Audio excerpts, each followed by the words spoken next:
There is a revolution occurring right before our eyes.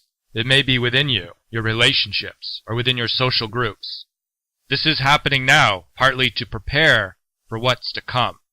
The larger institutions of our world, they have not yet been impacted fully by these changes. But these changes at the lower levels are preparations for what is to come at the higher level in the future, for what will begin to happen at the institutional level in the future. This next week is a time of stripping away the old to let the new life emerge. It began several days ago, and it will continue to flow into this week. There has been a revolt in many parts of our world, and we are seeing the beginnings of a renewal. But first the old skin must molt away, the stripping away of the protective cover that the old energies have been providing for you. Flow with these changes and accept the new ideas being presented to you, even if they seem more radical than what has been presented to you in the past. It is important throughout this next week to be aware of what has been limiting your life, what inside you has been limiting your life, in your relationships and in your larger social groups.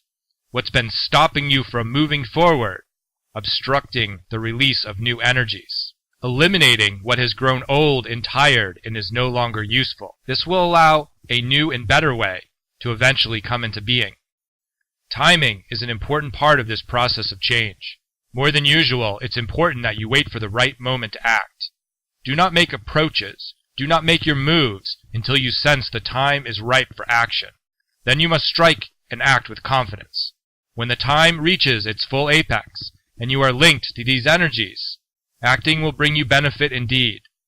If you manage this process correctly, you will see opening up before you a whole new cycle of time, a period in which your worries and doubts and sadness and confusion over the old ways will be extinguished.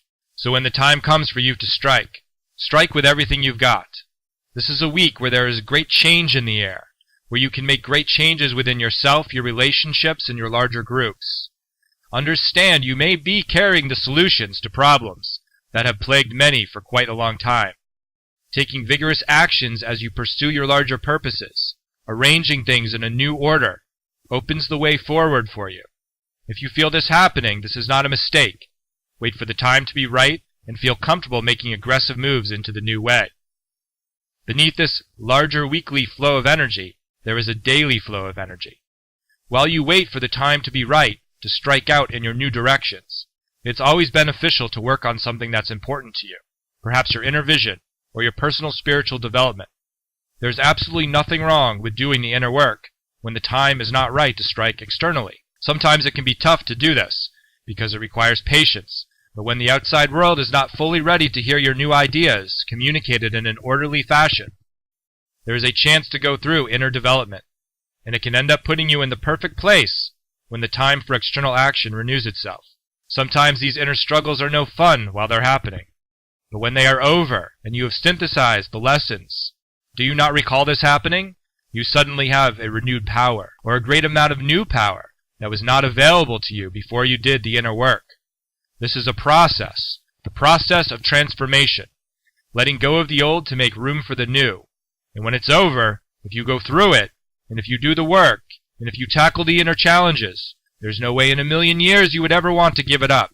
It's worth every second of it, because when you come out of the mini-crisis or the mini-challenge, your powers are at a whole new level. People who take these challenges seriously and look them boldly in the face are always glad they did when they come out the other side.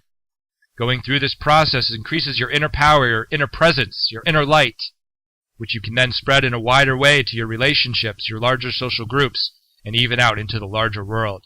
What you will realize, if you go through this process, the very thing that was causing you to feel separated or to cause pain suddenly transforms before your very eyes, and it becomes a new power.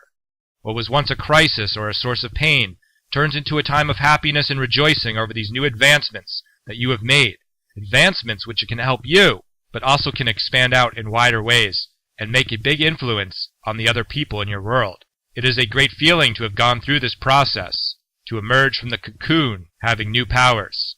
This allows you to move freely and firmly within a new cycle of time, leaving the pain in the past to die there, while you move forward renewed and more powerful and reinvigorated for the future. Once you have come through a time like this and have made it out to the other side, it is always beneficial to reconnect with friends and allies and mentors who understand this process, while perhaps keeping some of this to yourself when you're around people who do not understand the power of transformation. When you come through this process, it is a feeling of having been stuck and then suddenly becoming free, and it brings great relief and releases transformative energy. If you sense yourself going through this process today, do not resist it. Go through the process so you can come out the other side, renewed with greater powers and ready for new actions as we continue to move closer toward the new world.